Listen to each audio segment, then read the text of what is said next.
નમસ્કાર. આજના virtual classroom training સેશનમાં આપ સૌનું હાર્દિક સ્વાગત છે. આજે હું ITIમાં ચાલતા ડ્રાફ્ટમેન સિવિલ ટ્રેડ અંતર્ગત safety precaution in electrical wiring lesson અંગે આપ સૌને તાલીમસહ માર્ગદર્શન આપીશ. તો હવે આપણે PPT તરફ જઈએ.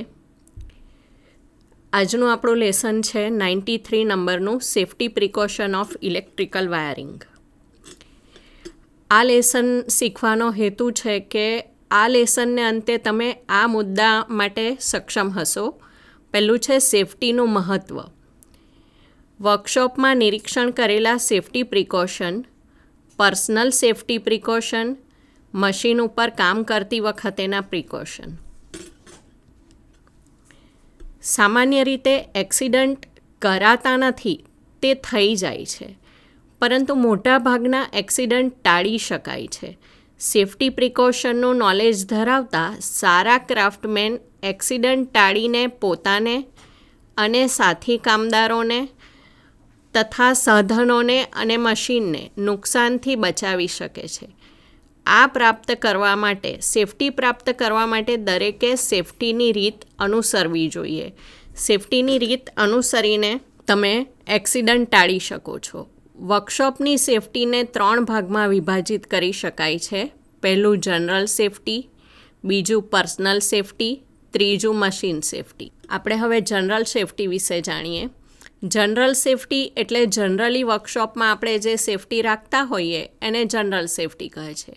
જનરલ સેફ્ટીમાં આપણે ફ્લોર અને ગેંગવે સાફ રાખવા, વર્કશોપમાં ભાગવું નહીં પરંતુ કાળજીથી ચાલો, મશીન ચાલુ હાલતમાં છોડીને જવું નહીં, મંજૂરી વગર કોઈપણ સાધન કે મશીનને ટચ કે ઓપરેટ કરવું નહીં, સસ્પેન્ડેડ લોડ નીચે ચાલવું નહીં, કામ કરતી વખતે પ્રેક્ટિકલ જોક કરવા નહીં, ટૂલ્સ ચોક્કસ જગ્યાએ રાખો, ઢોળાયેલું ઓઇલ તરત સાફ કરો, ડેમેજ ટૂલ્સ તરત બદલી કાઢો, સીધી કોમ્પ્રેસ્ડ એર તમારા પર કે કોવર્કર પર આવવી જોઈએ નહીં, વર્કશોપમાં પૂરતી લાઇટ હોવી જોઈએ જેથી કરીને અંધારાના કારણે એક્સિડન્ટ ન થાય, મશીન બંધ હોય ત્યારે જ સાફ કરો,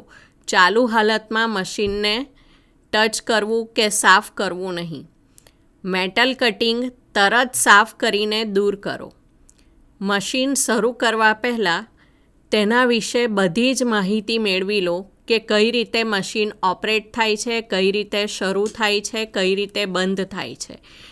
એટલે ઓપરેટિંગ સિસ્ટમ બરાબર જાણ્યા પછી જ મશીન ચાલુ કરવું. ત્યાર પછી આપણે જોઈએ પર્સનલ સેફ્ટી. પર્સનલ સેફ્ટી એટલે મશીન ઓપરેટરે અથવા તો વર્કશોપ અટેન્ડન્ટે રાખવાની સેફ્ટી.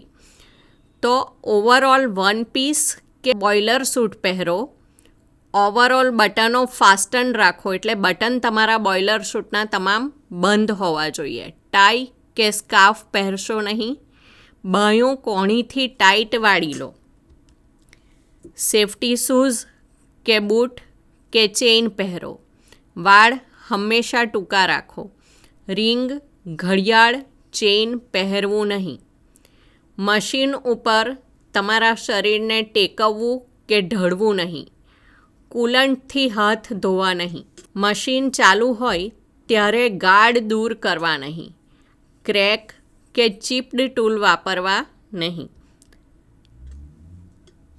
મશીન ક્યાં સુધી ચાલુ નહીં કરવું? તો કે મશીન ચાલુ કરવું નહીં જ્યાં સુધી વર્કપીસ સિક્યોરલી ગોઠવાય નહીં, ફીડ મશીનરી ન્યુટ્રલમાં હોય, વર્ક એરિયા ક્લિયર હોય. આ 3 બાબતો ધ્યાનમાં રાખીને ચેક કરીને ત્યારબાદ જ મશીન ચાલુ કરવું. મશીન ચાલુ હોય ત્યારે ક્લેમ્પ કે હોલ્ડિંગ ડિવાઇસ એડજસ્ટ ન કરો, ભીના હાથે ઇલેક્ટ્રિકલ સાધનને ટચ કરવું નહીં, કોઈ ફોલ્ટી ઇલેક્ટ્રિકલ સાધન વાપરવું નહીં. એટલે તમારા ટૂલ્સ અને મશીનરી એકદમ પ્રોપર કન્ડિશનમાં હોવા જોઈએ. ઇલેક્ટ્રિકલ કનેક્શનો ફક્ત પ્રમાણિત ઇલેક્ટ્રિશિયન દ્વારા જ કરાવો, એટલે સર્ટિફાઈડ ઇલેક્ટ્રિશિયન પાસે જ કનેક્શનો કરાવવા જોઈએ. તમારા કામમાં ધ્યાન આપો. જેટલી ચોકસાઈ તમે તમારા કામમાં જાળવશો એટલું જ તમે એક્સિડન્ટને અવોઇડ કરી શકશો. શાંત રહો. તમારું કોન્સન્ટ્રેશન અને શાંત મગજ એ પણ અનેક એક્સિડન્ટને ટાળે છે. મેથડને અનુસરો. કામ કરતી વખતે કોઈ વાતચીત કરવી નહીં જેથી તમારું ધ્યાન ભટકે. બીજાનું ધ્યાન ભટકાવવું નહીં. ચાલુ મશીન હાથથી અટકાવવા પ્રયત્ન કરવો નહીં. હવે આપણે આ ફિગર જોઈએ તો એ ફિગરમાં લેફ્ટ હેન્ડ સાઈડ અને રાઈટ હેન્ડ સાઈડ એક વર્કશોપ ટ્રેની છે એની ફિગર છે. એમાં લેફ્ટ હેન્ડ સાઈડ અને રાઈટ હેન્ડ સાઈડ બે સાઈડ કમ્પેર કરીને આપણને સૂચવ્યું છે. લેફ્ટ હેન્ડ સાઈડ છે એ પ્રોપર પર્સનલ સેફ્ટી પ્રિકોશન્સ છે અને રાઈટ હેન્ડ સાઈડ છે એ ડુ નોટ છે. મતલબ લેફ્ટ હેન્ડ સાઈડ ડુ અને right hand side do not. તો આપણે પહેલેથી જોઈએ તો લેફ્ટ હેન્ડ સાઈડ છે શોર્ટ હેર અને રાઈટ હેન્ડ સાઈડ છે લોંગ હેર. તો હંમેશા શોર્ટ હેર રાખવા જોઈએ, લોંગ હેર અવોઇડ કરવા જોઈએ. ત્યાર પછી લેફ્ટ હેન્ડ સાઈડ છે તમારી સ્લીવ જે છે એ ટાઇટલી રોલ કરેલી છે જે કન્સિડરેબલ છે અને રાઈટ હેન્ડ સાઈડ જે છે એ તમારી સ્લીવ જે છે એ છૂટી રાખેલી છે જે અવોઇડ કરવું જોઈએ. ત્યાર પછી રાઈટ હેન્ડ સાઈડ તમારી જે શોપ ટૂલ જે ભેરવેલા છે એ અવોઇડ કરવા જોઈએ અને એને પ્રોપર રાખવા જોઈએ. ત્યાર પછી તમારું જે શૂઝ છે એ સેફ્ટી શૂઝ પહેરવા જોઈએ અને સામાન્ય શૂઝ રાઈટ હેન્ડ સાઈડ ઉપર જે બતાવ્યા છે એ અવોઇડ કરવા જોઈએ. ત્યાર પછી તમારો જે પેન્ટ છે એનો ઓવરઓલ જે છે એ લેફ્ટ હેન્ડ સાઈડમાં તમે જોઈ શકો છો કે એ કરેક્ટ કરેલો છે, જ્યારે રાઈટ હેન્ડ સાઈડ એ ઓવરઓલ લૂઝ છોડી દીધેલો છે જે અવોઇડ કરવો જોઈએ જેથી કરીને પગમાં કંઈ ભેરવાઈને એક્સિડન્ટ થાય નહીં. હવે આપણે મશીન સેફટી જોઈશું. કંઈ ભૂલ થતી હોય તો મશીન તરત સ્વિચ ઓફ કરો. મશીનની ચાલુ કન્ડિશનમાં એને હાથથી અટકાવવાની કોશિશ કરવી નહીં. મશીન સાફ રાખો. તૂટેલા હોલ્ડિંગ ડિવાઇસ, નટ, બોલ્ટ વગેરે તરત દૂર કરો. જ્યાં સુધી ઓપરેટિંગ મેથડ ન જાણો ત્યાં સુધી મશીન ચાલુ કરવું નહીં. મશીન ચાલુ કરતાં પહેલાં મશીનની ઓપરેટિંગ મેથડ પ્રોપર માહિતી એની મેળવી લેવી, ત્યારબાદ જ મશીન ચાલુ કરવું. પાવર ઓફ ન હોય તો ટૂલ કે વર્કપીસ એડજસ્ટ કરવું નહીં. સ્પીડ બદલવા પહેલાં મશીન બંધ કરો.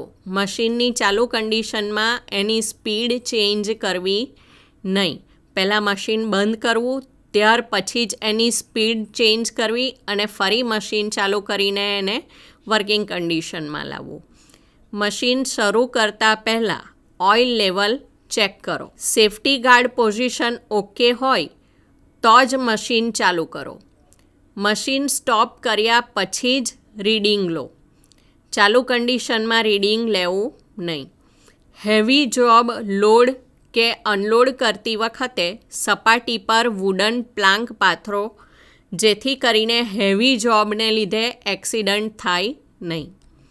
સેફટી એક મુદ્દો છે, તેને બરાબર સમજો અને સેફટી એક આદત છે, તેને અનુસરો. હવે આપણે આ લેસનના MCQ જોઈશું. પર્સનલ સેફટી જાળવવા શું જરૂરી છે? ઓપ્શન છે A wooden Planck, B fire extinguisher, C speed અને D સેફટી શૂઝ. આપણે આ લેસનમાં શીખ્યા કે પર્સનલ સેફટી કેવી રીતે જાળવશું. તો આનો આન્સર છે D સેફટી શૂઝ. બીજો સવાલ છે, તમે એક્સિડન્ટ કેવી રીતે ટાળી શકો? એમાં પહેલું ઓપ્શન છે A જનરલ સેફટી પ્રિકોશન અનુસરીને, B પર્સનલ સેફટી પ્રિકોશન અનુસરીને, સી મશીન સેફટી પ્રિકોશન અનુસરીને અને ડી ઉપરના તમામ. તો એનો જવાબ છે ડી ઉપરના તમામ. એટલે general safety precaution, personal safety precaution અને મશીન સેફટી પ્રિકોશન, આ ત્રણેય પ્રિકોશન એક્સિડન્ટ ટાળવા માટે અનુસરવા જરૂરી છે. આભાર.